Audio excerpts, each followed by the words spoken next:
I've shared this story in a couple of my sermons, so if you've heard it before, please forgive. It was my 5th year at my first parish in Nebraska, my dual parish.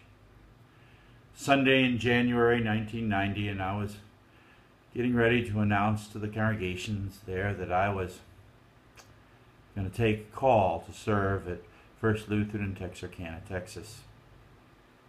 I was nervous. I'd never made that kind of announcement to a congregation before.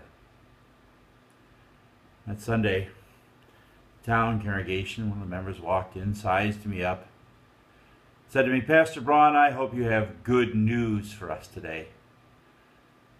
And then he turned around and walked into church. And as he did so, I let my head fall. And I sighed deeply. The elder standing behind me, saw the reaction. He tapped me on the shoulder and he said, "Pastor Braun, you tell them that God's news is always good news." Thought about that story yesterday. One of the members from Trinity stepped into my office.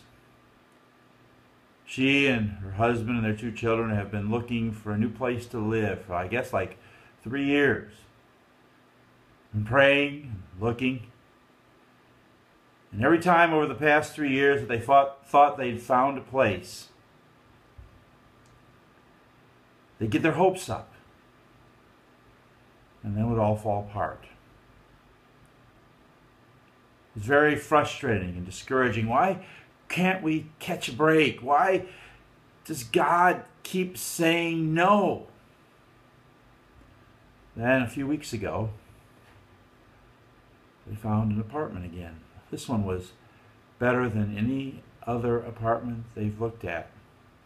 This one had everything they were praying for, hoping for, looking for. And the lease went through. And what's more, now they've rented out their first apartment, so they don't have to pay double rent for it anymore. She stood in my office yesterday and she said, now we know why God was telling us no all those times. He had something better in mind. As I sat there listening to her, I thought of those words spoken by the elder all those years ago in Meadow Grove, Nebraska. And I thought of a variation on those words. God's no's, God's no's are always good no's. See, we all have, or perhaps are having, moments when it seems like God's every answer to our prayers is one no after another.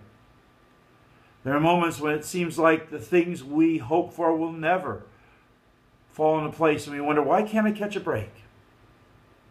There are moments of discouragement, times of frustration and anger. God, where are you? Why aren't you listening? At those moments, I love the verse that I chose for today's blog from Jeremiah 29, verse 11. Words were written by the prophet for just a moment like this in the life of the people of Israel, people of Judah.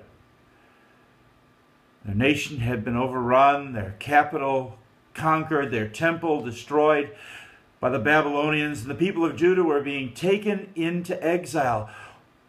Why was this happening? Where was God? Why was he saying no to his people? Just such a moment, God speaks to his people through the prophet.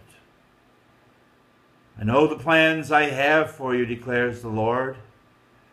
Plans for welfare and not for evil. To give you a future and a hope." What a great verse. What a great reminder that even when all things seem to be falling apart, we can still count on God's love for us. Even when we can't seem to catch a break, we can still be confident that God is in control. even when we can't see a way that everything will work out, we can still believe that God is working all things together for the good of those who love him. For us, too. Even when God says no, we can live in the confidence that he knows better than we do. That he has plans to give us a future and hope. Through all, what did St. Paul write? If God did not spare his own Son, but give him up for us all, how will he not also along with him freely give us all things? Be patient in those difficult moments. Trust your loving God. And live in the confident faith that God's no's are always good no's.